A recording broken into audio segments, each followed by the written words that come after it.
Заврши тендерот за избор на компанија која ќе го санира кровот на подрачното училиште 11 октомври во Кумановското село Речица. На јавниот повик, објавен од општината за санација на покривот на училишната зграда, се пријавиле 10 компании, а избрана е фирмата БФ Адис од Липковското село Отлја. За реконструкција општината ќе одвои 1.180.000 денари со вклучен данок на додадена вредност.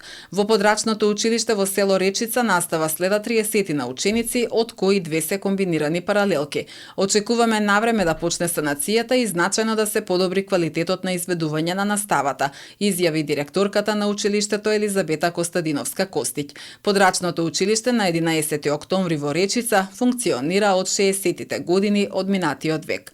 Општина Куманово ќе го реконструира и покривот и ќе ја менува фасадата и на подрачното училиште Кочо Рацин во селото Билјановце, соопштија денеска надлежните. За реконструкцијата општината ќе одвои 1.436.000 денари од буџетот, а изведувач на работите е компанијата БФ Адис. Очекуваме значително да се подобрат условите за изведување на наставата во подрачното училиште во селото Билјановце, изјави директорката на училиштето Лидија Пешевска. Во подрачното училиште настава следа 20 ученици во една смена во 2 училници во комбинирани паралелки. Училишната зграда е со површина од повеќе од 300 метри квадратни, а дворот околу 700. Објектот е изграден во 1965 година.